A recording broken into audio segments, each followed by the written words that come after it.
Bem, muito boa tarde a todos e a todas.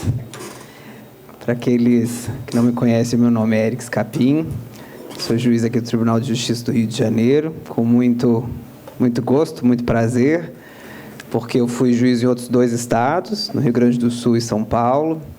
Então, apesar de ser mineiro, então elegi o Rio de Janeiro como a minha casa, minha segunda casa, né? Que é a primeira casa a gente nunca deixa para trás. Então, é com muito prazer que nós, no IMB, organizamos esse evento sobre gestão judiciária e a magistratura, porque toda a fala minha e ao longo de toda a minha carreira como magistrado, né, eu percebi que decidir não é o mais difícil. Obviamente, tem as nossas dificuldades nas decisões, né? Temos casos, às vezes, um pouco mais complexos uns que os outros, mas você fazer o processo chegar até a decisão é uma questão muito complexa, né? Eu queria agradecer ao presidente, desembargador Pércio Simão, do IMB, pela possibilidade de estar aqui presente com essa mesa tão rica, meu sempre professor desembargador Najib, e Priscila, querida amiga e colega. Então, queria desejar boas-vindas a todos e a todas e passo a palavra ao nosso presidente, desembargador Pércio Simão. Boa tarde a todas as pessoas presentes. Desembargador Najib Sleib Filho, nosso palestrante, nosso coordenador Eric Scapim, doutora Priscila Ponte, juíza de Direito, também palestrante, meus amigos e desembargadores, começando pelo desembargador Fábio Dutra, que continua presidente do IMB, desembargador Antônio Carlos Esteves Torres, doutor Genilton, juízes que passaram no último concurso, que quando nós estivermos já de pijama, doutor Najib, estão chegando como desembargador, e não é pouco tempo, e senhoras e senhores, operadores do direito. O evento que hoje realiza o Instituto dos Magistrados do Brasil é da mais alta importância aos desembargadores, juízes, operadores do direito e servidores. E é tão importante que nós pedimos para fazer uma gravação especial, porque nós vamos colocar no site do IMB para ficar bem composto e certo para poder rodar o mundo. Às vezes um juiz lá do Rio Grande do Sul, outro lá do Amapá, vai ver, vai gostar, vai aprender. Pois mostrará a essência do Poder Judiciário do Estado do Rio de Janeiro, a magistratura e os direitos e deveres que temos. O primeiro palestrante é o desembargador Najib Sleib Filho, presidente da 6ª Câmara Civil do Tribunal de Justiça do Estado do Rio de Janeiro, diretor da Escola Nacional da Magistratura Estadual, é professor de Direito em universidades e conferencista, pós-doutorando em Direito pela Universidade del Museu Social Argentino, doutor em Direito pós-graduação em Educação da UF, membro do Instituto dos Magistrados do Brasil e da Academia Fluminense de Letras, autor de diversos livros, inclusive o recentemente lançado Magistratura e Gestão Judiciária.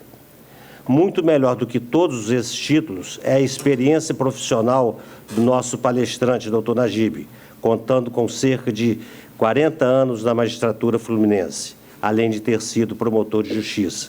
E muito melhor ainda do que tudo isso que falei, é poder dizer que o desembargador Najib sempre esteve como pessoa humana muito acima de todos esses títulos, sendo um exemplo de muita dignidade, de trabalho, honradez, simplicidade e sabedoria.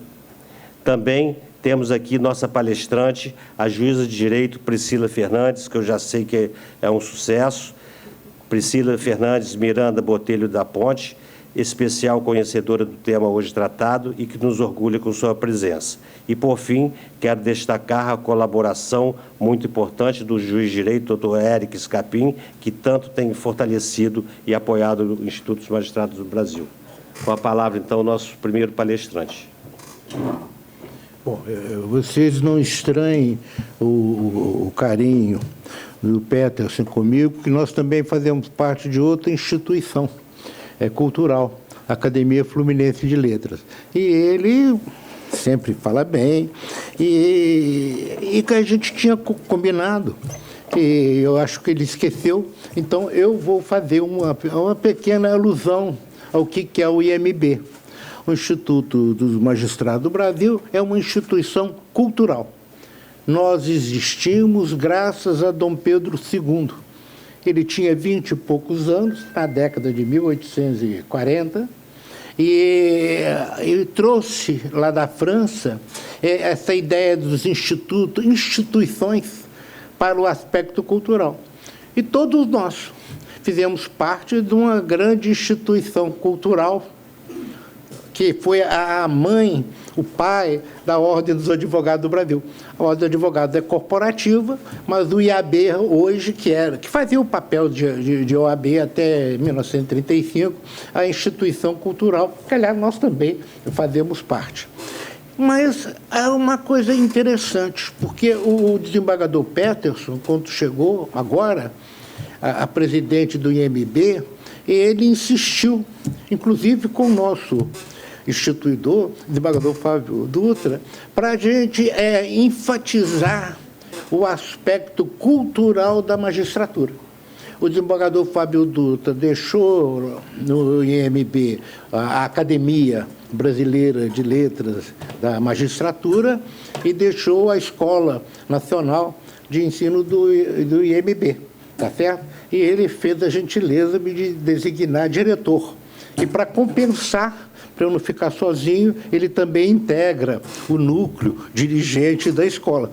Então, eu fico perdido, mas bem acompanhado com o desembargador Fábio Dutra. E por que isso? Porque a magistratura, mormente nós, vocês chegaram muito bem aqui ao Estado do Rio, tem vantagens de ser juiz do RJ. Como eu sou um velho juiz, estou aqui há 40 anos, né, vocês pegaram uma época muito feliz. Por quê? Tão logo vocês entraram, o órgão especial, na semana passada, mandou para a Assembleia Legislativa, todo mundo concordou, para fazer uma entrância unificada. Muitos estados, poucos estados a entrância unificada, então nós vamos ter na nossa carreira, como está na Constituição, qual seja, juiz substituto, juiz de direito e desembargador. Isso é muito importante, porque hoje você está trabalhando numa comarca, ou especial, ou comum, e você consegue receber menos que todo mundo que lá está. O promotor ganha mais que você, o procurador do Estado ganha mais que você, o defensor, ele não tem direito a subsídio, mas ele acaba também ganhando mais que você. Então, tão logo a Assembleia aprove, nós vamos ter automaticamente, você vai continuar como juiz substituto, que a Constituição exige, mas em compensação, você tão logo possa, será promovido a juiz de direito e certamente a maioria deve ser titular de uma vara. Claro que vai ter juiz de direito que não é titular, naquelas grandes varas, ou no AVEP da vida, mas, de qualquer maneira, a grande maioria vai ser isso. E aí você vai ter também a outra grande vantagem, é que nós temos a lei dos fatos funcionais. E o que diabo faz a lei dos fatos funcionais? Eu posso informar que a lei dos fatos funcionais é uma cópia servil, da Lei Nacional do Ministério Público. E eu era presidente da Comissão de Legislação, encabecei esse trabalho, foi há uns 13 anos atrás, se não me falha a memória, 12 anos, e para fazer esse projeto, Lei dos Fatos Funcionais. Então, o Edson Vasconcelos, o Cláudio Brandão e outros colegas estávamos lá, havia falecido a desembargadora Maria Raimunda, e era necessário fazer isso. E nós trabalhamos muito bem. Quer dizer, ao menos trabalhamos muito bem no Word. Tá certo? Onde estava escrito assim, ao membro do Ministério Público, nós botamos ao membro da magistratura. Tá certo? Então, fizemos um trabalho realmente muito bem feito nesse aspecto. E ficamos um ano convencendo os colegas, Finalmente, teve o Luiz Weiter, assumiu a presidência e foi fazer acordo com o governo, e nós temos a nossa lei dos fatos funcionais. Essa lei dos fatos funcionais, ela foi arguída até ali.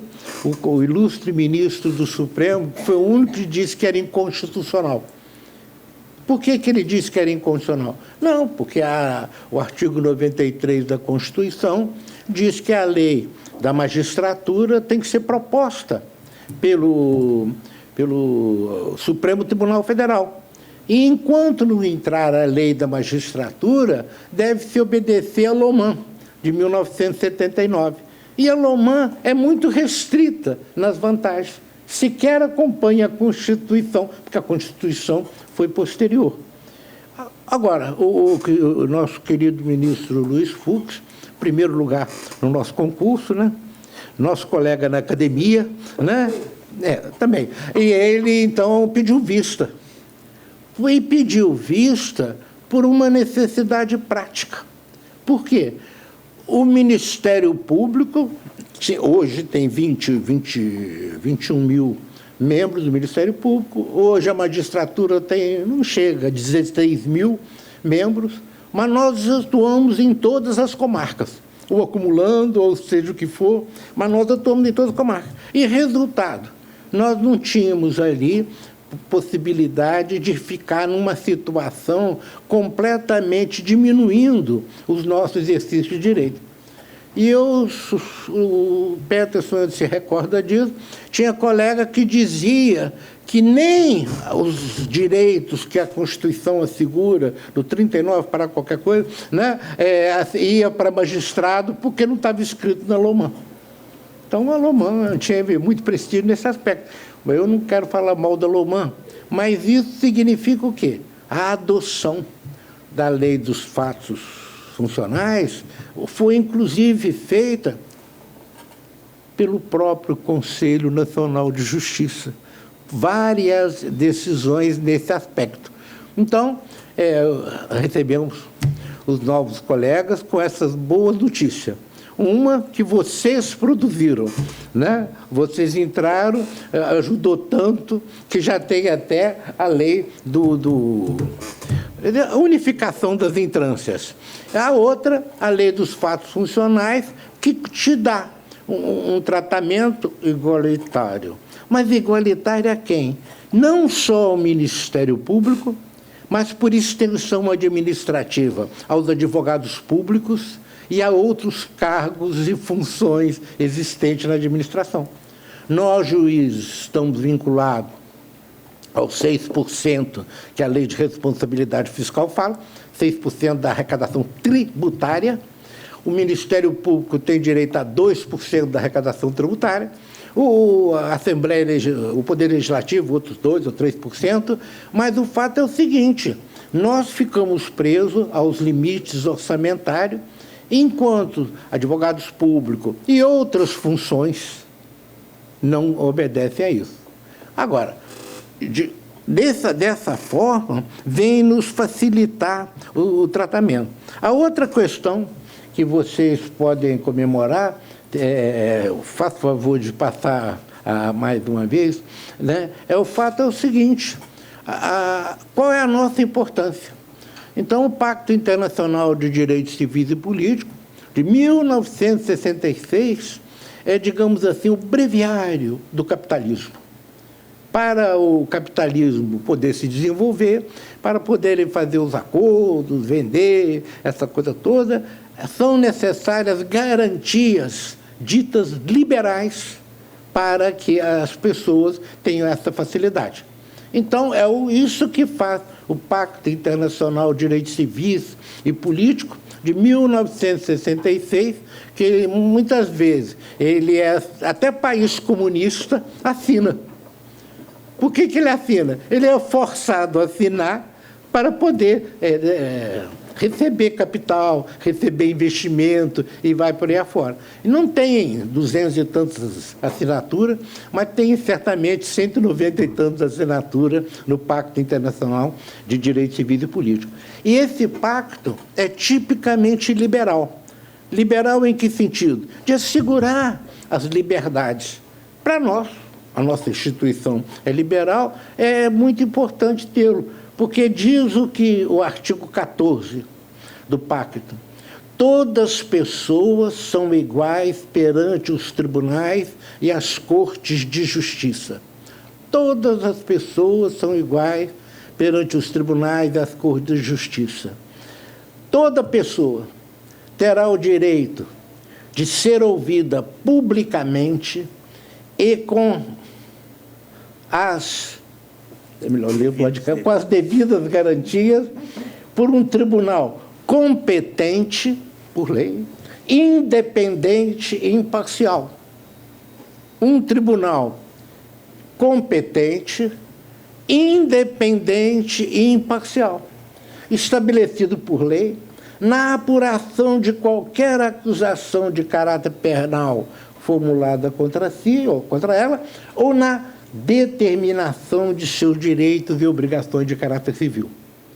Então, nós, juízes, temos a necessidade desse liberalismo para representar a própria defesa do regime democrático de poder. Aliás, o parceiro consegui ler, mas é o que estava escrito no artigo 1º e 2º da Lei dos Fatos Funcionais, né? Que o juiz é o centro da justiça, aquele encarregado de prevalecer as garantias, os direitos individuais e sociais do Estado Democrático de Direito. Também a gente tem que destacar, passa, por favor, mais um vídeo, o que diz essa questão. Eu adoro brincar com os alunos, o Eric vai lembrar disso, né, sobre mag e min, tá certo? Então, por que mag? Mag vem do sânscrito, que significa maior, magistrado, magistério, professor, magnífico, né? Como dizia o nosso desembargador Ponte de Miranda, agora mesmo nós vamos ter que comemorar 100 anos do Ponte de Miranda, no Tribunal de Justiça, do antigo Distrito Federal, agora do Rio de Janeiro. Ele dizia que o magistrado não representa a justiça. O magistrado não representa a justiça, ele apresenta a justiça, ele faz presente a justiça. Isso é muito importante. Ele não é um representante.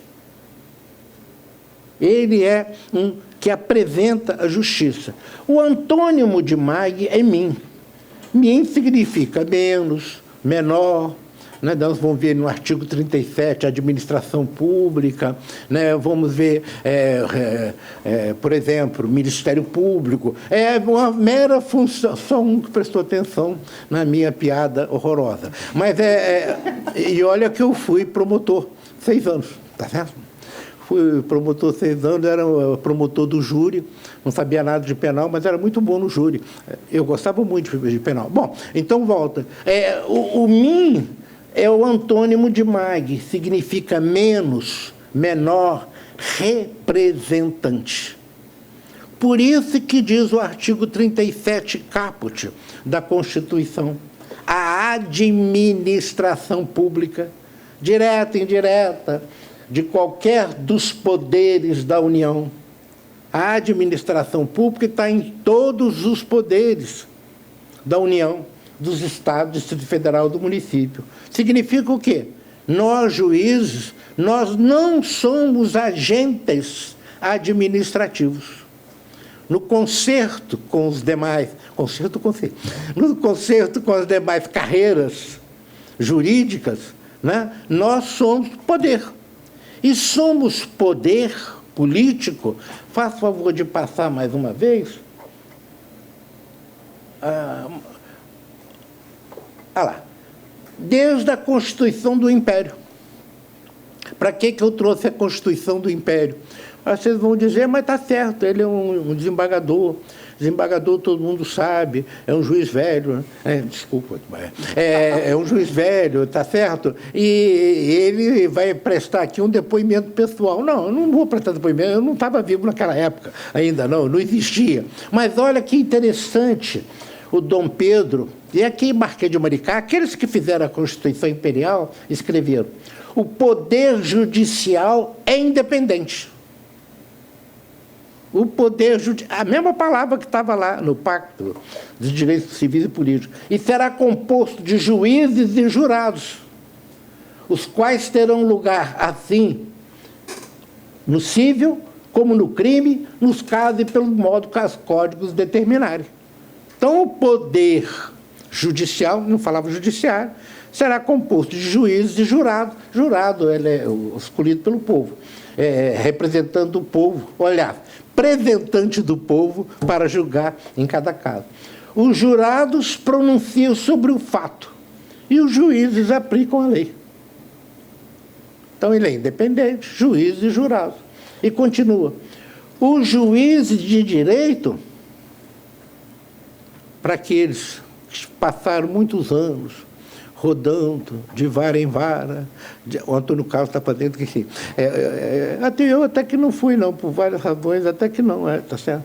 Só 5 anos rodando. 5 rodando.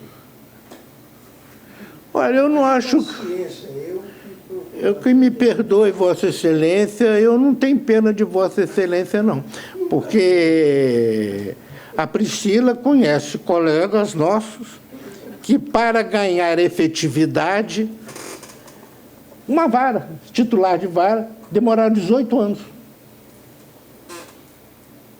10? Você 10? 9. Pouca coisa. Nem vou perguntar para o presidente, não, tá certo? Fica quieto. 2 anos. Hein? 2 anos, no meu caso. Também, ela da roça, pô. Né? Era mais fácil, né? Pô, assim até eu, pô. Mas por isso que está colocado ali. Os juízes serão perpétuos. Meu Deus, imorríveis. Né? Não. Por quê? Quem me contou isso foi na academia, dizendo o seguinte: o bispo, a ideia aqui foi dar a mesma garantia ao juiz do bispo. Que o bispo vai lá para a diocese dele, trabalha lá a vida toda, quando morre eles enterram ele na cripta da igreja. Não é? A ideia básica é essa. O pároco não, tadinho, o pároco é removível. Já a Constituição, que na época existe o padroado, a Igreja Católica era funcionalmente ligada ao Estado brasileiro e o imperador era o chefe, digamos assim, da Igreja Católica, como no curso lá de teologia ensina. Então, o resultado, os juízes de direito serão perpétuos. O que, todavia, se não entende, que não possa ser mudado de um para outro lugar pelo tempo e maneira que a lei determinar. São perpétuos. Hoje falaríamos vitalícios. São perpétuos, mas pode ser mudado. São amovíveis. O imperador poderá suspendê-los por queixas contra eles feitas, precedendo a audiência dos mesmos, juízes, informação necessária e ouvido o Conselho de Estado. Os papéis que lhes são concernentes serão remetidos à relação do respectivo distrito, à relação do Tribunal Provincial, né? E sem proceder, para proceder na forma da lei. Só por sentença poderão esses perder o lugar. A nossa vitaliciedade estava na Constituição do Império, que ainda vai completar 200 anos, daqui a 2 anos. Todos os juízes de direitos oficiais de justiça são responsáveis pelos abusos de poder. Aí não sei o quê. Não sei. Prevaricações. E prevaricações, também por isso que eu não consigo ler, se cometerem no exercício de seus empregos. Esta responsabilidade se fará efetiva por lei regulamentar. Passa mais um, por favor, não vou ler tudo, não, mas, lá, vão responder peculiar, suborno, ação popular, qualquer intentada por qualquer do povo. Para julgar as causas em segunda instância, e última instância, haverá nas províncias do Império as relações. Então, o Tribunal de Justiça com essa competência, né? O processo ordinário termina hoje no Tribunal de Justiça, antigamente nas relações. Nas causas crimes, a inquirição de testemunha e todo o mais alto processo, depois da pronúncia, serão públicos desde já. Olha só, 200 anos mandando fazer processo público. 200 anos mandando fazer processo público. Nos cíveis e nas penais civilmente tentadas, poderão a parte nomear árbitro, sem se fazer constar que tem tentado o meio de reconciliação, não se começará processo algum. Era um procedimento do juiz de paz, inclusive, o juiz de paz era eleito, e ele... Aliás, está lá, 162. Para esse fim, haverá juiz de paz, os quais serão eletivos pelo mesmo tempo e maneira com que se elegem os vereadores das câmaras. Suas atribuições e distritos serão regulados por lei. Então, o 1831, o Dom Pedro I abdicou, 1832, na regência, criaram o Código de Processo Criminal de 1832, porque a justiça naquela época era mais criminal. Para dizer a verdade, era mais criminal e fazendária. Nós somos fãs de Tomás Antônio Gonzaga, nosso ilustre colega, né, foi juiz dos feitos da Fazenda Pública em Vila Rica, né, e ficava paquerando a Marília de Dirceu, não tinha serviço naquela época. Bom, e aí a função dele era uma função fazendária. E os nossos juízes, durante esse período, praticamente não tinham função civil. Não tinham função civil, primeiro, porque as mulheres não tinham direitos. Lamento comunicar. As mulheres não tinham direitos. Segundo, não tinha função, digamos assim, comercial, que o comércio era restrito. E eles não gostavam, como até hoje não gostam, de juiz para resolver as pendengas, né? Então, geralmente fazia. O meu pai foi diretor da Associação Comercial, lá no interior, né? Como você via lá também isso. Resultado, geralmente preferiam a arbitragem, porque o árbitro mantém o processo discreto, não fica falando as coisas erradas que estão acontecendo. Então, para isso, era muito importante. Vamos continuar fazendo favor? Não precisa. Além da capital do Império, haverá o Supremo Tribunal de Justiça, o nosso tribunal aqui. Também não precisa. Vamos continuar falando a esse respeito. O juiz de paz julgava por equidade. Por que de acordo com o caso concreto. E ele, o juiz de paz do primeiro distrito da comarca, né, onde estivesse, como hoje ainda, né, o juiz de paz era o substituto do juiz. Ele era eleito pelo povo, nem sempre sabia ler e escrever. E ele ainda assim substituiu o juiz, porque em Minas Gerais eu vi isso, o escrivão fazia, os advogados faziam as providências e ele assinava isso. O árbitro, como até hoje, julga por equidade. E nós, juiz de direito, julga pelo direito. Deve ser sempre bacharel em direito. Desde 1827, dever de residir na comarca. Ele tinha e tem o dever de residir na comarca. E mais, quero destacar, nós estamos comemorando 200 anos de independência, além do imperador, Dom Pedro II era carioca, nasceu no Rio de Janeiro, né? O Dom Pedro I não, nasceu lá em Portugal e morreu na mesma sala, Dom Quixote, onde nasceu, no Palácio de Queluz. O imperador foi o primeiro brasileiro, Dom Pedro II. Agora, como é que o Brasil era? Um país imenso, sem meios de comunicação, Jornal Nacional nem pensar, tá certo? Então, como é que ia fazer isso? O meio de comunicação era navio e era cavalo. E aí, por isso que eles bolaram, pelo Código de Processo Criminal de 1832, o juiz na comarca com o dever de ficar na comarca. E mais, esse juiz, na comarca, o tempo todo, era o único funcionário do governo imperial. Toda a comarca era municipal. Vereadores, aquela coisa toda. Ele era um extraneus, um sujeito de fora, e tinha o dever de ficar lá, exatamente como o bispo. Nunca botava como bispo um cara da cidade.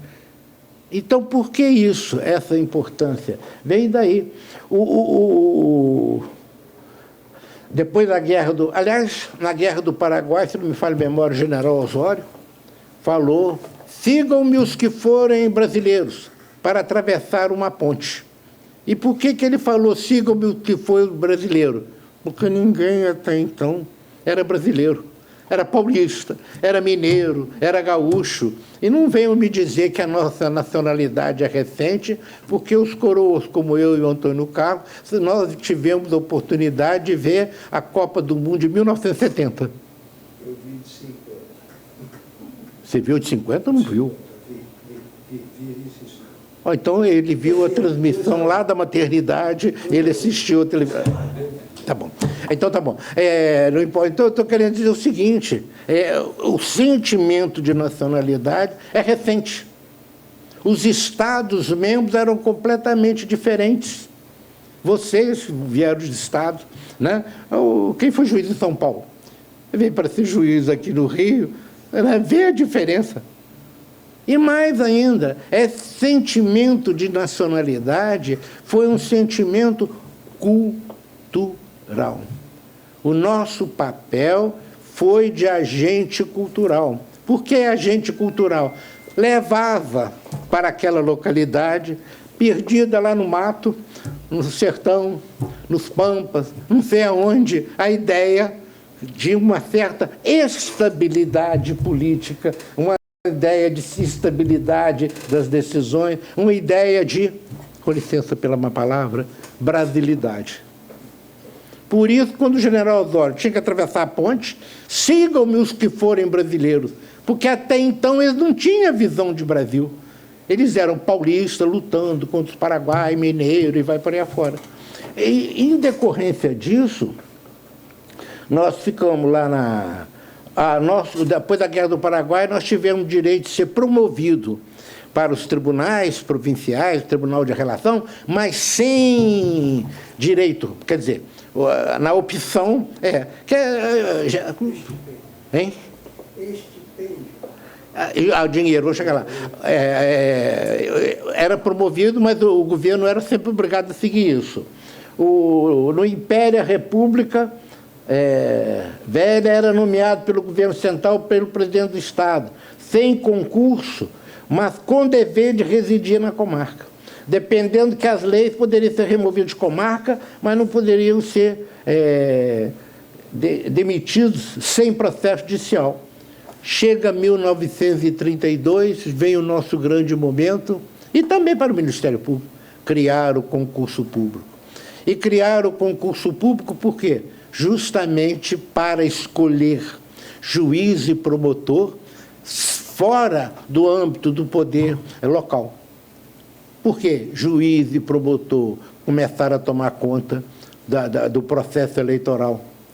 Desde esse processo eleitoral, desde a inscrição como eleitor, até a declaração de habilitação dos vencedores.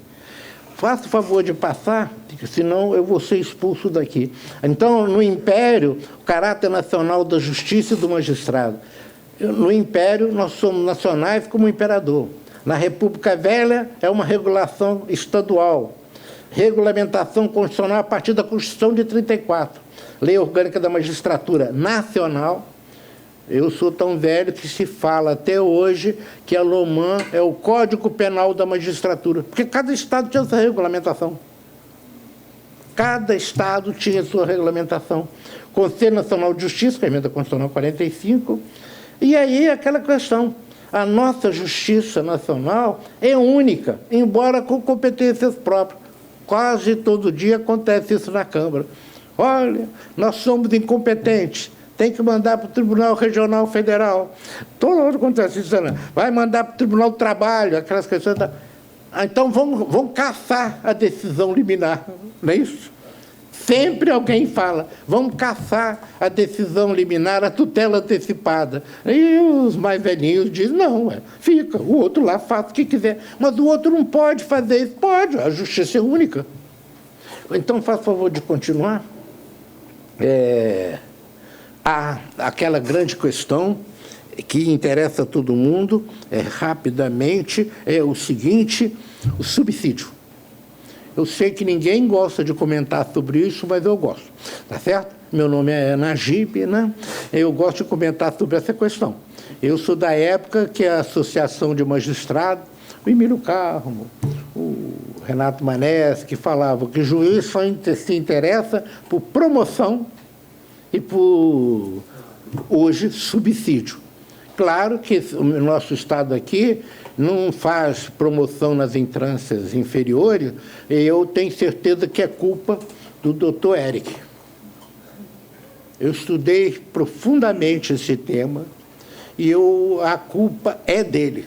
Vocês podem olhar para ele e ver a cara de culpado, porque ele entrou em 2014. Desde 2015 não teve mais promoção. Não é interessante? Vocês é que estão redimindo todo o processo, criando a instância única. Se Deus quiser, vai ter remoção, vai continuar sem promoção, claro, né? Salvo de substituto para juiz de direito. Mas, em compensação, vai ter remoção. Então, a culpa é dele. Agora, o outro tema importante é o subsídio. Por quê? O artigo 39 da Constituição fala, né, a respeito disso. Não, faça favor de passar mais uma página. Aplica ao servidor e tal. Lá. Parágrafo 4º. O membro de poder legislativo, executivo e judiciário, o detentor de mandato eletivo, os ministros de Estado e os secretários estaduais e municipais serão remunerados exclusivamente por subsídio fixado em parcela única. O membro de poder, guarda essa palavra, o detentor de mandato eletivo, os ministros de Estado, os secretários estaduais e municipais, serão remunerados exclusivamente por subsídio, fixado em parcela única. Vedado o acréscimo de qualquer gratificação adicional, abono, prêmio, verba de representação ou outra espécie remuneratória. Não se preocupe, por razão prática, deixaram de lado a gratificação do eleitoral. Esses cavaleiros, juízes, desembargadores aqui, a gente, quando trabalhava no eleitoral, a gente ganhava tão pouco e demorava tanto tempo para pagar, e a inflação era tão alta que você não ia no Banco do Brasil receber. Eu não sabia. Que ganhava alguma coisa. 240 reais. 200. Mas não é o real de hoje, não, da época. Não, 200 reais. Eu não sabia que eu era. Não é triste? Hoje não. Representa 1/3, 1/4 do que ganha o juiz federal. Tá certo? Então, paga isso que ele está falando. Quando você for titular de comarca, se Deus quiser, você ganha. Tá bem, tá bom. Agora, continuando, faça favor, na próxima página. Mais uma, não importa agora. Eu quero olha o 3711. Como é que acontece hoje que você não ganha menos que promotor, essa coisa toda? Olha, esse maldito artigo 37 foi feito em decorrência do Lula e do acordo entre o PSDB e do PT, saiu isso em 2003. 37, inciso 11. A remuneração subsídio de ocupante de cargos, funções e empregos públicos da administração direta, fundacional, dos membros de qualquer dos poderes do Estado, da União, do município, dos detentores de mandatos eletivos, dos demais agentes políticos, E os proventos, pensões percebidos, cumulativamente ou não, incluídas as vantagens pessoal de qualquer outro, não sei o quê, não poderão exceder o subsídio mensal em dinheiro dos ministros do Supremo Tribunal Federal, aplicando-se como limite do município o subsídio do prefeito, dos estados, subsídio do governador, no âmbito do Poder Executivo. O subsídio do deputado estadual distrital no âmbito do Poder Legislativo. E o subsídio dos desembargadores do Tribunal de Justiça, limitado a 90 inteiros e 25 centésimos, é isso? Né? Me ajuda aí. Do subsídio mensal em espécie do ministro do Supremo Tribunal Federal, e no âmbito... Então, agora mesmo, vocês vão ganhar. Eu ganho menos 10 e vocês vão ganhar menos 15 do ministro do Supremo Tribunal Federal. A partir de abril, disseram que vão dar um aumentozinho, tá certo? Então, você já vai ganhar alguma coisa diferente. Agora, veja o que está escrito na parte final. Isso aí, eles te falam em relação estipendial. Aonde é que está essa relação estipendial? Realmente, tem 20 anos que eu estou procurando isso. Ela existe na prática, mas não existe pela Constituição. Enfim, tem mais... Eu esqueci de falar desde o princípio. Se alguém quiser fazer pergunta e eu não souber responder, não tem problema, que está presente aqui o presidente, e o presidente responde a todas elas, tá certo? Muito bem. Então, faça favor de passar mais um pouco. Independência, imparcialidade, cognição, sentimento e sentença. É aquilo. Nós fazemos sentença. Eu odeio fazer um ato chamado acórdão. Parece que a belharada está dormindo quando acorda para resolver qualquer coisa. Mas é que nós herdamos isso do direito português. Eu queria que fosse sentença, porque sentença expressa sentimento. Agora, como é que pode independência, imparcialidade, o conhecimento, sentimento e sentença? Não é aparentemente conflitante? Pode você achar que não. Eu, cada vez que eu fico mais velho, fico achando que sim. Quando eu comecei a escrever aquele livro de sentença, eu pensei no dispositivo da sentença. Então, o livro está dividido: sentença constitutiva, executiva, sentença condenatória, né? Depois, com o tempo, eu fiquei pensando, mas o mais importante é a fundamentação, né? E agora eu estou pensando que o mais importante da sentença não é nem o dispositivo, nem a fundamentação, é o sentimento. Como é que eu estou vendo a causa? Não. Então, em cima, antes que ele me embanane de forma irremediável, eu quero passar para o finalzinho. Um colega chamado Zé Eustáquio Cardoso escreveu isso. Do juiz, né? É muito bonito isso. Minhas mãos são pequenas e iguais às tuas. Não vertas nelas teu sangue. Elas não poderão contê-lo. Os meus olhos têm lágrimas, como os teus. Não lhes ponha à frente teu desespero, que ele certamente se afogará. Tua fome e tua sede não se aplacarão em minha sentença. Ela é a palavra rouca de um homem, não é a verdade de Deus. E, no entanto, vem a mim e chora em meu ombro tuas lágrimas. E tu também, o outro lado, vem a mim. Recosta a cabeça neste outro. Conta-lhe a tua desdita e recebe este igual afago. Mas, meu Deus, por que hei de beber desse cálice? Meus ombros não suportam o mundo. Ele pesa muitíssimo mais que a mão de uma criança. Sim, eu sei que tenho 2 ombros. São 2 partes de mim. Mas, meu Deus, eu tenho um só coração. Essa dualidade, vocês se divirtam, que o meu tempo está acabando, eu não tenho que ficar com ela, e o seu está iniciando. Muito obrigado. Parabéns.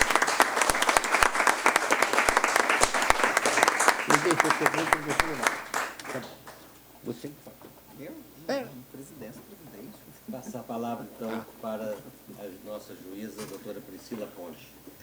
Muito obrigada, presidente. É uma honra participar desse evento, desse relevante evento sobre magistratura e gestão judiciária. Agradeço ao MB, na pessoa do seu presidente, excelentíssimo desembargador Peterson Simão. Agradeço também à Escola Nacional, da Escola Nacional Superior do MB, na pessoa do seu diretor-geral, excelentíssimo desembargador Najib Slaib. Agradeço ao coordenador, meu querido amigo Eric Scapim, coordenador desse evento, e espero contribuir aqui para a missão institucional do MB, que é a difusão do amor e do respeito à justiça e ao direito. Então, meu tema hoje é gestão cartorária e movimentação pela capital pelo interior. E eu verifico aqui que a gestão cartorária, como meu colega e querido amigo Eric falou, o cartório e o gabinete eles devem caminhar juntos. É como se fosse uma orquestra conduzida pelo magistrado. Então, me surpreende que algumas serventias, por onde eu passei, havia uma dicotomia, assim, uma tensão entre cartório e gabinete. E isso, de certa forma, me confundia, porque, para mim, o cartório depende do gabinete, o gabinete depende do cartório, né? Então, na minha visão, assim como do nosso colega Eric, eles devem caminhar juntos. Então, sempre trabalhei para manter uma boa relação institucional com o cartório e facilitar o máximo possível, por meio das decisões, o cumprimento, né, para que seja possível cumprir de forma mais célere e rápida e eficiente a decisão judicial. Porque também entendo, assim como nosso colega Eric Scapim colocou, nem sempre o mais difícil é a decisão judicial, porque para a decisão nós estudamos, fizemos a faculdade de Direito, nos preparamos para o concurso da magistratura, mas nem sempre temos essa preparação para a gestão. E, hoje em dia, com o volume de processos, notadamente nos juizados especiais, que tem um volume maior nas varas cíveis, nós precisamos estar atentos à gestão da unidade judicial. E essa gestão da unidade judicial, eu entendo que engloba a gestão cartorária e a gestão do gabinete. E, para a efetivação, o artigo 5º, 78 da Constituição da República, como todos os colegas conhecem, prevê e dispõe como garantia a razoável duração do processo. E o artigo 4º do Código de Processo Civil, do CPC, de acordo com a doutrina, trouxe uma inovação, porque não basta a razoável duração do processo até a sentença. Ele dispõe de forma que incluía da atividade satisfativa, que também hoje é um desafio, eu vejo isso na vara civil, um desafio cumprir a sentença, porque, às vezes, até a sentença o processo tramita bem, vai célere, sem dilações indevidas. Mas, quando chega na fase executiva, é muito difícil, às vezes, concretizar, e concretizar esse direito. Então, eu entendo que não adianta, a parte, ter uma sentença linda, fundamentada, digna de um relatório de vitaliciamento, se a gente não consegue efetivar, dar lá o direito, conseguir satisfazer o crédito. Então, essa também deve ser uma preocupação, na minha visão, preocupação do magistrado na hora de proferir a sentença, na hora de conduzir o processo, para que consiga o máximo possível proferir uma sentença líquida. E também eu vejo que facilita, uma certa vez me ocorreu aqui, que eu proferi uma decisão e super feliz, nossa, a decisão fundamentada, se estivesse na época do vitaliciamento, certamente iria para o relatório. E estava toda feliz, eu falei com o responsável do expediente, eu falei, então, conseguiu cumprir? Não, eu só intimei. Eu falei, mas por que não cumpriu? Tinha ofício para o presidente, ofício para... não, era muito grande, fiquei com preguiça de ler. E aí, mas foi bom, foi importante ter esse feedback, ter esse retorno, porque eu falei assim, bom, então tudo bem, então já senti o recado que para o cartório, que também tem uma vara civil, que a gente tem uma média de conclusão de mais de 1.000 processos por mês, não adianta fazer uma decisão linda, super fundamentada, de 10 páginas, porque o cartório vai precisar cumprir, e para cumprir ele vai precisar ler. E aquilo ali não vai dar tempo. Então, simplificar, pelo menos na minha experiência, na pouca experiência aqui que eu tenho para contribuir, simplificar isso para o cartório também. Decisões fundamentadas, mas objetivas, porque o cartório ele vai precisar ler aquela decisão para ele cumprir, e ele vai precisar entender. Então, não adianta estar bonita, né, estar linda, com doutrina, com jurisprudência, que o cartório vai precisar, desde do profissional que faz esse retorno do gabinete para o cartório, ele vai precisar saber, ele identificar o que é para fazer. Você vai colocar na digitação, você vai colocar no processamento, enfim. Então, a gente tem que, como magistrado, ter essa visão do todo, né? Então, simplificar, não obstante a fundamentação, mas tentar esse objetivo ali na decisão. Então, esse gerenciamento das unidades judiciais passa pelo gerenciamento do cartório e uma das técnicas, né, de gestão trazidas pelo Código de Processo Civil, no artigo 12, é a ordem cronológica. Antes de sofrer alteração pela Lei 13.256, ele determinava de forma obrigatória a observância da ordem cronológica para a prolação de sentenças. Isso engessava, sobremaneira, a gestão, porque existem situações ali que a gente não tem como observar estritamente a ordem cronológica, né? Temos tutelas de urgência e outras decisões importantes. Então, houve alteração legislativa e agora é a observância preferencialmente da ordem cronológica. Claro que a ordem cronológica é uma diretriz a ser observada para garantir a isonomia e a imparcialidade das decisões e sentenças, para que não haja, né, aquele processo difícil que fica lá e os outros vão passando à frente e aquele processo fica lá esquecido. Mas eu entendo que não pode ser a única técnica de gestão.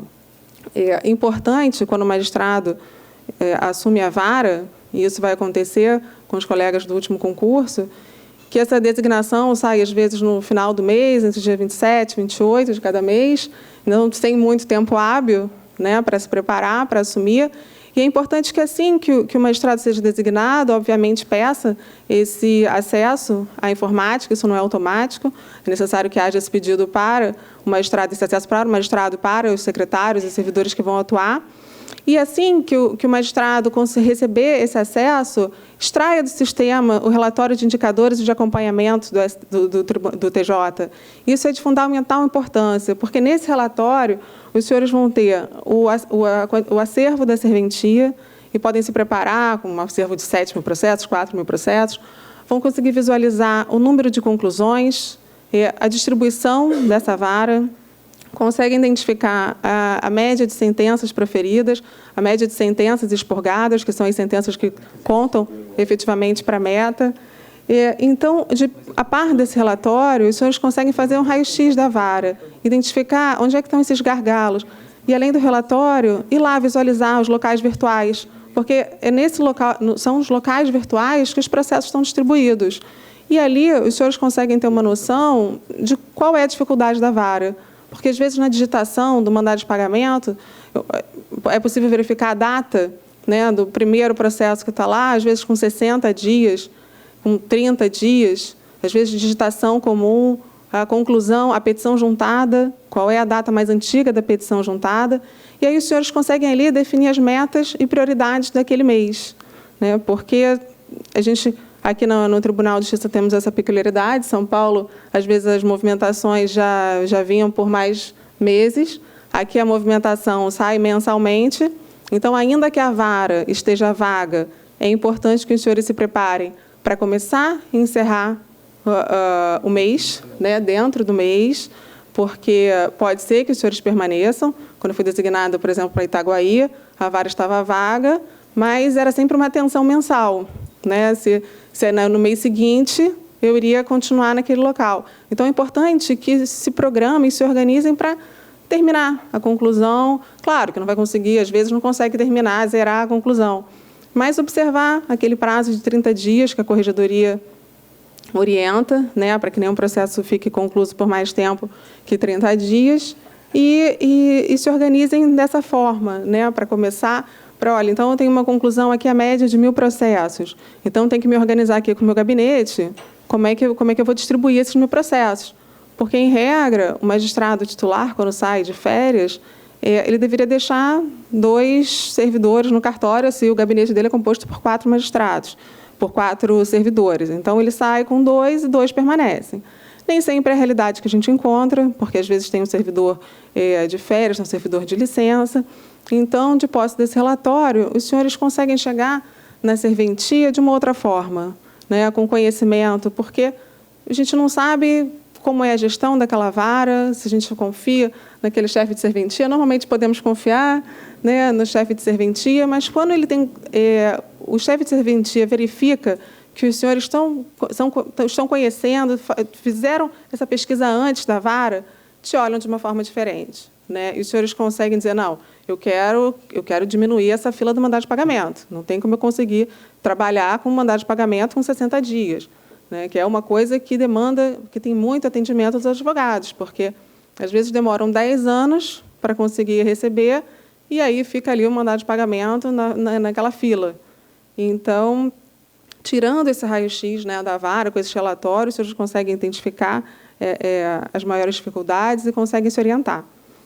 Uma coisa que eu vi também, que como regional, na movimentação, que eu falo substituto lato sensu, né, porque tanto da regional como primeira região, assim que entrar na vara, ser designado, né, e assumir, verificar como é que é o fluxo das tutelas de urgência. Isso eu aprendi com a nossa, né, com a colega e querida amiga Cristina Gutierrez, da Terceira Vara Civil, que é uma vara certificada e recertificada, verificar como é que é esse trâmite, né, porque às vezes assumi também uma vara que as tutelas ficavam lá, as tutelas de urgência, e aí um certo dia eu falei, vou olhar, né, que tem um local virtual, e tinham várias tutelas para serem autuadas e certificadas pelo cartório. Então, é importante, assim que assumir a serventia, verificar como é o fluxo da tutela de urgência, se o cartório abre imediatamente essa conclusão, ou se ele certifica, no caso, há alguma pendência de custas a serem recolhidas. Alguns cartórios intimam diretamente a parte para recolher. Eu, particularmente, não gosto desse fluxo. Eu entendo que a tutela de urgência deve ser imediatamente levada ao conhecimento do magistrado e ele decide ali se é um caso de apreciar imediatamente, deferir ou indeferir a tutela, ou se é o caso de intimar para complementar e recolher as custas. Essa avaliação cabe ao magistrado. Então, assim que assume, eu tenho por hábito verificar como é o fluxo e já passar essa orientação. Posso interromper? O Antônio Carlos vai ter um troço. Porque você, veja bem, a gente, na primeira instância, não tinha computador. Uhum. Agora tem computador. Mas o desgraçado do computador, tanto na primeira instância quanto no segundo, não tem um BI, não tem Business Intelligence. Quer dizer o quê? Aquele programa de computador que diz onde é que os processos estão. Então, na segunda instância, distribuí ao desembargador Najib. É ótimo, tudo bem. Mas eu não tenho isso, esse controle. Só se tiver anotado lá no computador. E, na primeira instância, distribui a vara tal. Então, quando você chegar na vara, eu estou falando isso, minha experiência como juiz corregedor, né, juiz auxiliar, né, a minha sugestão não vai tentar resolver o passado. Ah, sim.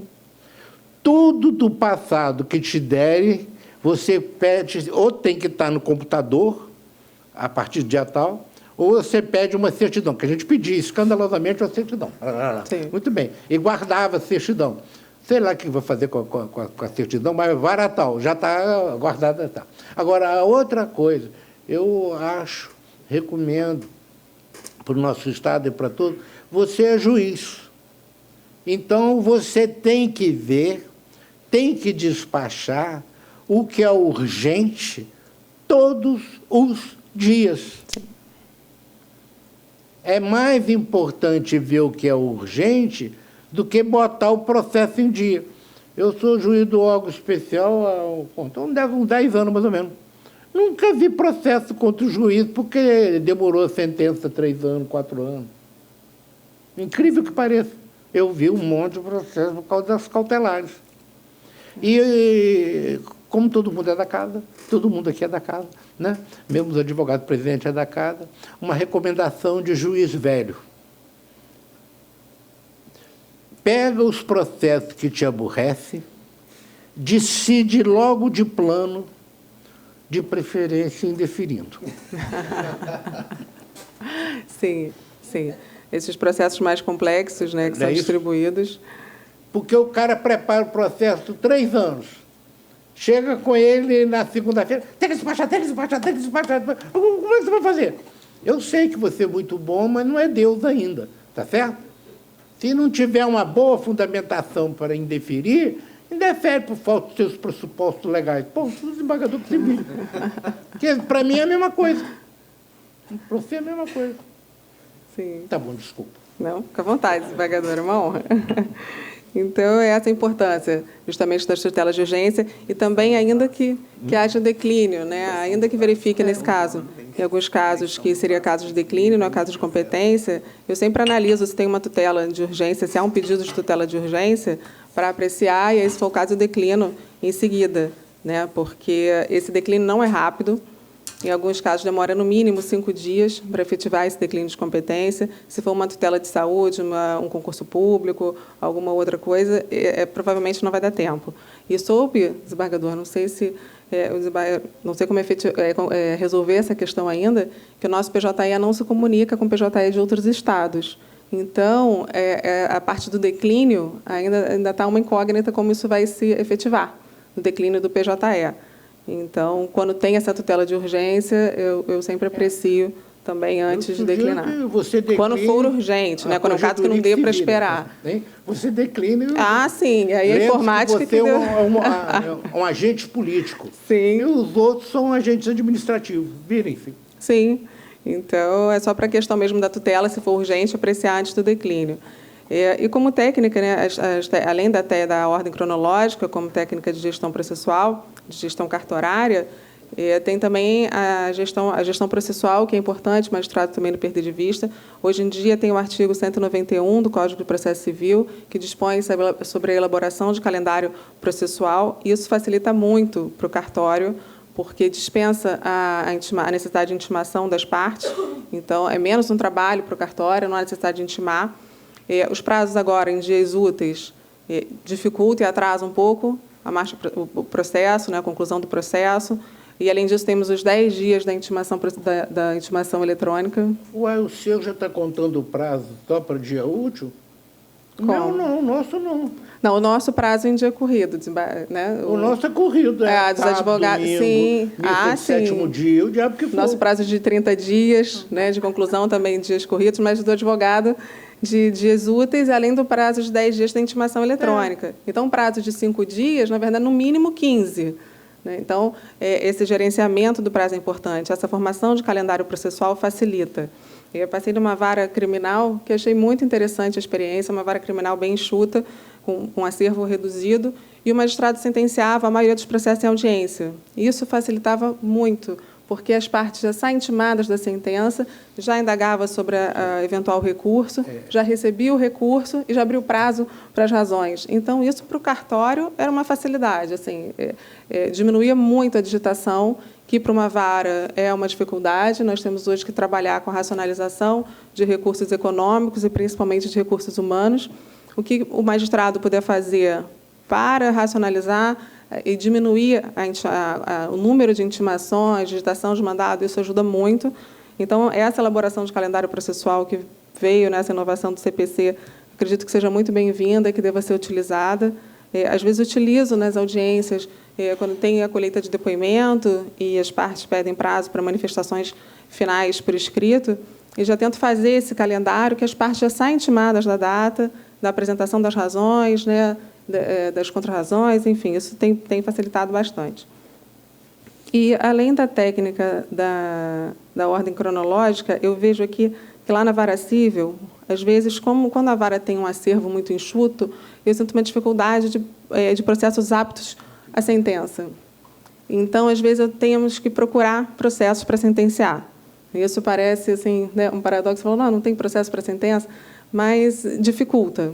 Então, começamos a identificar esses processos como se fossem umas etiquetas no lembrete do processo, que é para visualização interna, né, o advogado não consegue visualizar, e isso tem facilitado também, que colocamos sentença proferida. Então, sabemos que ali, naquele caso, vai entrar, são embargos ou recurso. Então, a gestão em bloco, eu vejo que facilita também. Então, precisamos de sentença em réplica, né, em provas. Então, fazemos essa listagem dos processos, porque não altera, não é que altera, né, não sai da ordem cronológica, é uma exceção legal da ordem cronológica, é o cumprimento da meta 1 do CNJ, que é sentenciar mais processos do que distribuídos, então está dentro da exceção legal. E é porque precisamos, no meu entender, acelerar esse fluxo de processo sem sentença do Meta 1. Então, ele precisa ter um fluxo diferenciado, porque, senão, em alguns lugares, a gente não consegue um número de processos suficientes para sentenciar. Então, essas etiquetas, eu vejo que facilitou bastante na gestão, tratamento em bloco desse processo, porque para o cartório, às vezes, facilita, né? Vai certificar, vão certificar as contrarrazões. Então, pego todos os processos ali de contrarrazões e certifico. E vejo que flui bastante, funciona bem. Então, o importante é isso, né? Fazer esse relatório da vara, traçar os objetivos, observar as metas do CNJ, que eu vejo que nós temos o tribunal tem um material muito rico sobre as metas, sobre cumprimento, sobre fiscalização. Então, todos esses relatórios de indicadores estão no site. No relatório do PJE, que eu estava um pouco aflita, porque no DCP você consegue ter uma exata noção da vara. Então, isso me facilita. Eu sei quantos processos estão na petição juntada, quantos processos estão aguardando prazo. Então, no PJE, isso estava um pouco solto ainda, mas eu consegui. Agora, a gente consegue identificar. Se, no entanto, a gente precisa fazer, para consultar, você precisa fazer o login na intranet do tribunal, para só, então, ter acesso ao PJE Gestão de Serventias. E lá tem o relatório, as estatísticas de todas as varas. Isso fica disponível para todos. Eu achei que facilitou bastante. Aquele quadrinho.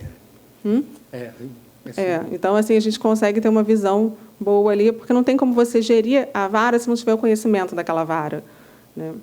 E esse conhecimento também é importante, principalmente quando a gente é designado, né, como substituto, saber puxar as audiências, que já aconteceu de chegar, ser designado para o primeiro dia, já ter a audiência ali, às vezes audiências relevantes. Cheguei, às vezes, numa vara que tinha uma audiência no primeiro dia, então, tinha uma audiência com um preso federal de altíssima periculosidade, era um processo complicado, e o chefe de serviço falou, não tem problema, a gente pode redesignar a audiência, se a excelência não quiser fazer, tiver algum receio. Eu falei, não, receio nenhum, vamos fazer a audiência. Não redesigna a audiência, né? Eu brinquei com ele. E aquele dia serviu de exemplo, né? Serviu de um alerta para que realmente a gente tem que estar preparado, tem que extrair o máximo de relatórios, o máximo de dados antes da gente assumir. Redesignar a audiência também é um ato assim que eu tento evitar ao máximo, porque isso implica ali um retrabalho do cartório, um retrabalho de todos, que também não é produtivo. Então, já estou me aproximando aqui do fim, meu tempo está terminando. Uma outra coisa importante também para a gestão do gabinete, gestão cartorária, extrair toda semana o relatório de processos conclusos há mais de 30 dias, a gente consegue verificar isso, acompanha diariamente, porque basta que um processo tenha ficado há mais de 30 dias para a vara entrar no vermelho por causa de um processo. Então, às vezes, quando a gente está designado para um mês, a gente tem esse controle, né? A gente puxa autos remetidos e não retornados. A gente tem esse controle porque, às vezes, o processante abre a conclusão e coloca no local virtual que não era o de costume. Então, aquele processo... Aguardando. Isso, fica no aguardando e aquele processo fica lá perdido. Então, eu tenho o hábito também de puxar esse relatório de remetidos e não retornados e fazer esse controle semanalmente, para que nenhum processo fique perdido e que a vara, às vezes, não entre no vermelho por causa de um processo que estava perdido, né? Então, é importante. E, pelo que eu vi aqui também, que eu achei importante na gestão cartorária, saber definir bem e distribuir os processos para os locais virtuais adequados. Eu entendo que eu já passei em serventias que distribuíam todo o acervo em 2 locais virtuais, fora a digitação. Não achei muito produtivo, porque fica o acervo todo em 2 locais. Então, às vezes, um prazo ali que o magistrado colocou para 5 dias, que era uma coisa mais simples, ele vai entrar lá na fila do aguardando prazo e vai demorar, no mínimo, 60 dias, né? Com um acervo de 2.000 processos, a gente tiver 1.000 processos. Então, eu não acho muito produtivo. Conversei com alguns chefes de serventia, que eu entendo de umas varas que têm uma ótima gestão, como a 3ª Vara Civil, a chefe Eliane Bayer, né, excelente. E ela me disse porque a gente precisa priorizar as metas. Meta 1, que é sentença, de sentença, proferir mais sentenças, e o arquivamento. Esses dois índices impactam em todos os demais. Então, o que a gente precisa? Proferir sentença e arquivar. Mas, para arquivar, tem todo um trâmite, atividade satisfativa até o arquivamento. E, nesse arquivamento, entra os processos remetidos para o tribunal, para julgamento de recurso, e os processos arquivados provisoriamente. E é importante, então, fazer esse controle desse prazo com cuidado. Lá na terceira vara civil, por exemplo, tem o local aguardando o prazo lá das contrarrazões, que a chefe de serventia faz esse controle quase que diário, e o processo aguardando o local virtual aguardando o trânsito julgado. E isso também, porque assim que transitou, caso não haja nenhum outro requerimento no início da fase executiva, já arquiva e envia para a central de arquivamento. Isso faz toda a diferença. Então, hoje em dia, nas metas que a gente tem de proferir sentença e de arquivar, que impacta em todos os demais, é um cuidado especial que os doutores podem desenvolver, cada um a sua técnica, né? Mas, de acordo com os indicadores do tribunal, são as metas que estão sendo exigidas. Bom, tem também a parte dos convênios do que o tribunal disponibiliza para a consulta de bens, de endereço. Isso também, confesso, que ainda é um pouco difícil de gerir como magistrado substituto, porque né, tem a senha. Outros tribunais aqui deixam por conta do juiz. Eu realmente não gosto muito do sistema do SPC, essa coisa toda não, tá certo? Então, você abre o olho com isso. Porque temos SPC, temos do TRE, temos o Cisbajude, Infojude, são muitos convênios, muitos júdios, dão trabalho. O está doido para você resolver o probleminha dele, técnico. E dá trabalho. Essas execuções elas não entram na estatística do CNJ para Meta 1, não computa as execuções extrajudiciais. Isso é complicado, porque, às vezes, os embargos, né, dá muito trabalho, você tem um trabalho maior do que para a prolação de uma sentença, mas elas não entram na Meta 1 do CNJ, entram como sentenças expurgadas para o tribunal, para o relatório de indicadores. Então, esse convênio também é importante ter essa distribuição de trabalho entre os secretários, porque, quando a gente passa nas varas, às vezes o titular já tem isso muito bem estabelecido, quais são as pessoas que fazem essas consultas, que, embora simples, são trabalhosas. Porque você precisa, às vezes, são vários réus, você precisa, em cada um dos convênios, procurar endereço, localizar essas pessoas. Então, isso também demanda uma organização do magistrado. Então, é isso, desembargador. São as minhas... Não entendi? Não, eu acho que quem bolou o trabalho que a gente tem com isso, o cara odeia juiz, tá certo? Vai ver que algum juiz mandou prender o pai dele, deve ter sido isso. Eu confesso que eu tenho uma dificuldade. A gente está acostumado a trabalhar com banco, a gente está acostumado a trabalhar com outras coisas, não tem essa mão de obra toda. A gente não tem. Gostei de aprender algo muito importante. Atenção, colegas. Eu aprendi a ouvir e não a falar. De tudo que está sendo dito, eu teria observações, mas consegui ficar calado. Mas quando falo em bancos, eu fui urticário, porque eu fui o chefe do jurídico do Banco Central do Brasil, no Rio de Janeiro. E eu, quando recebi ofício de um juiz,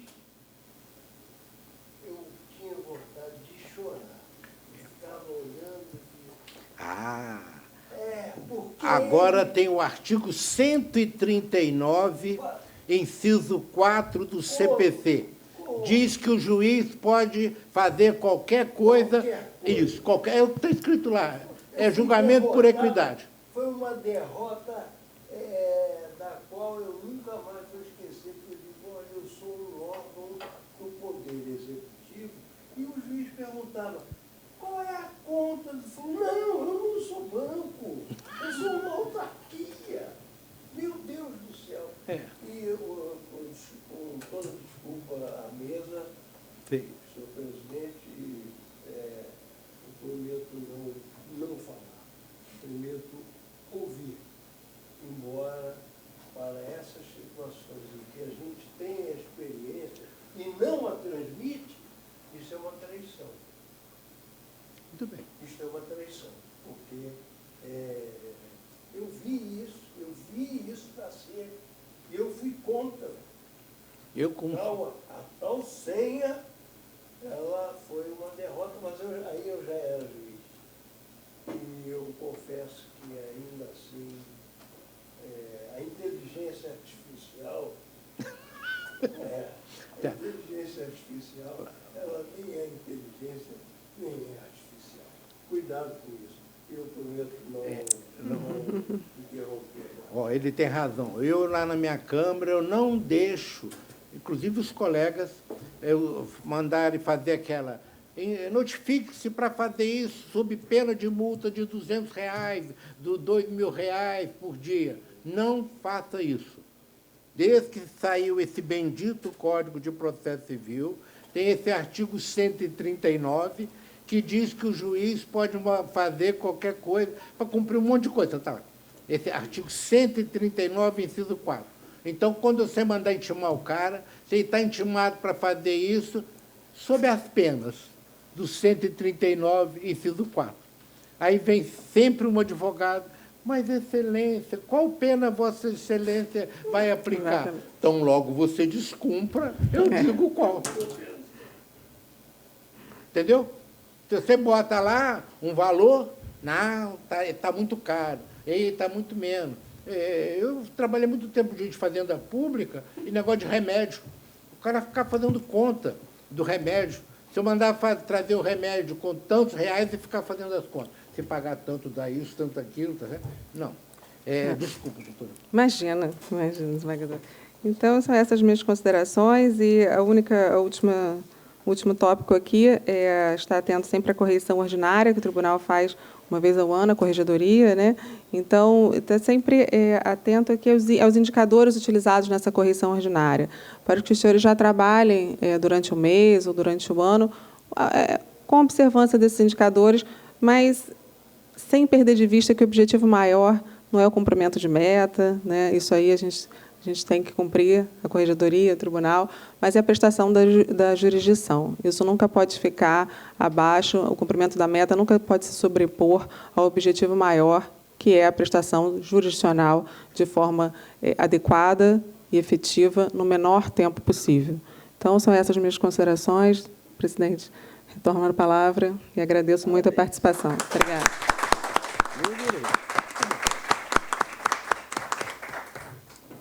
Fazer uma pergunta primeiro à doutora Priscila, depois ao desembargador Najib. Para a desembargadora Priscila seria o seguinte: eu aprendi, coincidentemente, com o desembargador Esteves e com o desembargador Najib, em Teresópolis e em São Gonçalo, proferir sentenças sucintas e justas e objetivas na própria audiência.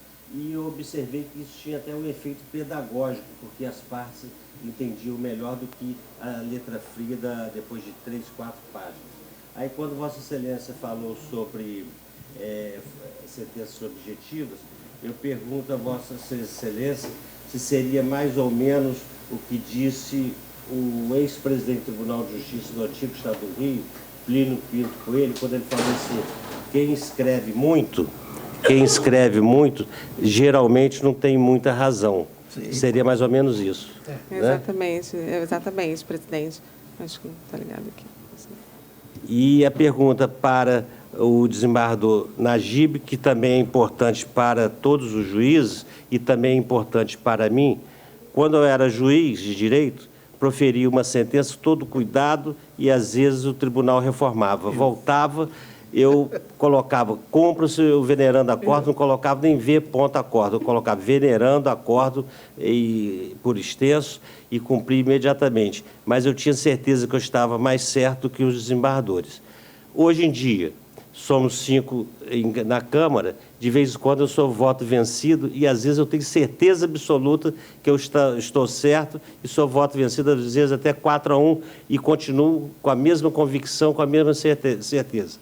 Aí eu pergunto ao desembargador Najib, como que deve ser o espírito do magistrado, tanto de primeiro grau e de segundo grau, para, diante dessa certeza, quedar-se a ser um voto vencido ou uma sentença reformada. Quem responde primeiro? Pode começar? Não, eu acho que é uma excelência. Olha, esse negócio de voto vencido, os colegas sabem, eu não estou nem aí, porque eu faço parte do órgão especial, lá são 25 caras, e faço parte da sessão civil, é um para cada Câmara, são 27, eu sou o rei do voto vencido. Na ADIM eu não me conformo, e o prefeito reclama que a Câmara fez uma lei e fere ele que devia ter iniciado a lei. Tá bom, mas tem decisão do Supremo Tribunal Federal, né? Anunciado em 1917, aquela coisa toda. Eu fico vencido, na boa, não me chatei, não. Se por acaso o que o Supremo, o STJ manda para mim de volta, é embargo de declaração. Né? Sempre manda para desembargador embargo de declaração para ver se eu confirmo. Olha, tá certo que de vez em quando eu não confirmo, mas é muito raro, eu confirmo. Tá certo? Geralmente todo mundo acompanha. Não esquente a cabeça. No tribunal, nós não somos órgão colegiado. Disse o que eu venda, que nós somos juízes independentes, individuais, e que se colhe a vontade de cada um na soma do resultado. Então, José Picovenda, que entende um pouquinho do assunto, falou que no órgão colegiado colhe-se a declaração de vontade de cada um para fazer a contagem. Então, eu acho... Não esquenta a cabeça com isso, não. Tá certo? Ou você era vencido em muita coisa e passa a ser vencedor. Se era vencedor antes, passa a ser vencido. Se eu quiser, eu começar a contar aqui para vocês em 40 anos como é que é isso, tá certo? Nós estamos lascados. Você entra na compulsória e eu não terminei de contar. Doutora Patrícia. Não, eu acredito ter respondido ao presidente sobre a aprovação de sentenças, decisões objetivas, né, sem esquecer da fundamentação. Acho que isso é mais importante para o cartório, para as partes, né? O desembargador mencionou que fazia dessa forma, prolatava sentença e audiência, de fato, sejam sentenças criminais, sejam cíveis, a parte consegue ali entender de uma forma mais rápida. Às vezes a parte até me pergunta, né? Quando acontece a sentença e audiência, a parte pergunta, porque às vezes ela não entende, e aí a gente tem a oportunidade de explicar e ver a dificuldade ali do jurisdicionado, porque não adianta fazer uma sentença só para o advogado, para o mundo jurídico, a parte tem que entender e o cartório tem que cumprir. Então, eu concordo com Vossa Excelência, quanto mais objetiva, eu acho melhor, tanto para a parte quanto para o cartório, enfim. Alguém gostaria de fazer perguntas? Tá batinando. Então, o doutor Eric, já vamos? Doutor Eric.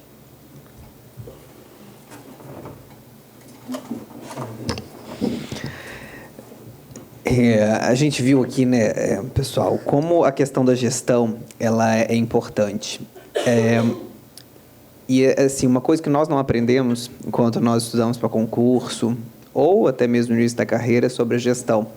Por isso que vocês, quando estão agora no curso de formação, têm ouvido muitas questões sobre gestão, porque ninguém ensina isso para a gente vai aprendendo no nosso dia a dia, né, enfrentando as varas, né, que vocês irão enfrentar futuramente. Então, isso que a Priscila apontou, né, sobre entender a serventia é muito importante, né, porque assim, gerir pessoas é uma tarefa extremamente difícil. Gerir pessoa é a coisa mais difícil que tem. Uma vez, as minhas 2 assessoras começaram a brigar entre si.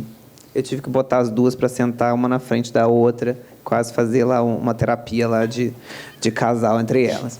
Mas gerir pessoas é muito complicado. Então, assim, vão ter hipóteses em que vocês vão ter que resolver questões pessoais dos serventuários do cartório. E quando isso acontece, vocês precisam, com uma força-tarefa pequena que nós temos, né, hoje em dia, tapar determinados buracos. E para que isso aconteça, vocês precisam conhecer a realidade da vara, porque tem varas que a gente chega que tem 1.000 processos, 2.000 processos, mas tem varas que nós encontramos no interior com 10.000 processos. Então, entender o que se passa naquela comarca também é importante, além do próprio processo. Eu acabei de receber um agendamento aqui de um advogado pedindo para despachar um processo lá da turma recursal de uma questão de repercussão de um determinado bairro aqui do Rio de Janeiro, de uma regional. Ou seja, é alguma questão que está ocorrendo lá, mas que vai eclodir aqui no Judiciário. Então, a gente precisa conhecer a realidade daqueles locais onde nós vamos atuar. E saber a localização virtual da vara é muito importante, porque, muito embora a gente atue como uma engrenagem, cartório e gabinete, é importante vocês conhecerem o trabalho do cartório, ainda que o chefe de serventia, como o próprio nome diz, né, seja ali o chefe, mas o chefe daquela unidade é o magistrado. Então, hoje a gente tem que pensar o juiz como líder, e o juiz como gestor, e não o juiz como chefe, né? Então, saber as localizações, saber qual é o gargalo daquela vara, qual é a necessidade da OAB, dos promotores, dos defensores, do jurisdicionado. Às vezes vocês vão chegar em locais em que a vara está vaga há muito tempo. Então, chamar a defensoria, o Ministério Público, a OAB, para saber qual é a maior necessidade que essa comarca tem. Tem locais que a gente passa que mandado de pagamento e para o juizado, eu estou muito em juizado e vara civil, o juizado é o grande ganha-pão da advocacia. Então, se você tem um juizado civil, uma vara civil com fila de mandado de pagamento de 6 meses, isso é um problema que vocês vão ter pela frente. Às vezes, digitação está emperrada. Então, são pequenos focos que vocês vão precisar aprender. Tem um colega dele que falou com a juíza corregedora, que você conhece, e ele, na vara civil, não fazia audiência, resolvia tudo no saneador. Não falou isso? E aí, o que faz no caso dele?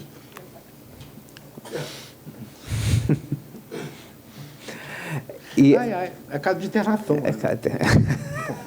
É caso para corregedoria.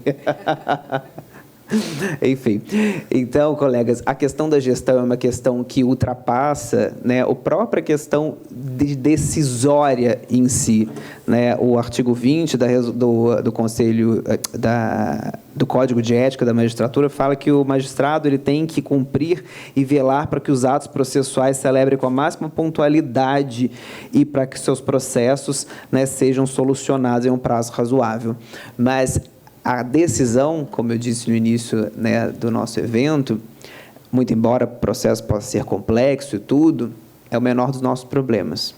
O processo chegar para a decisão, que é o maior dos nossos problemas, porque além de a gente ter que gerir o cartório, gerir pessoas, verificar reclamações do jurisdicionado, a gente tem 1 milhão de relatórios para preencher no CNJ.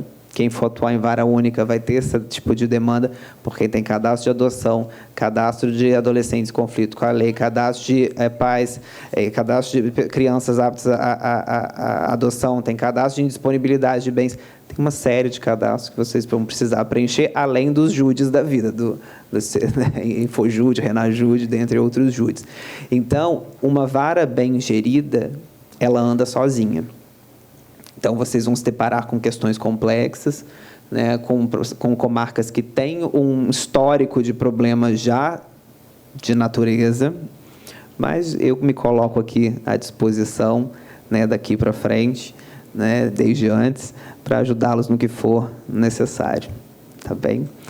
Agradeço a todos e a todas. Toma a palavra o nosso presidente.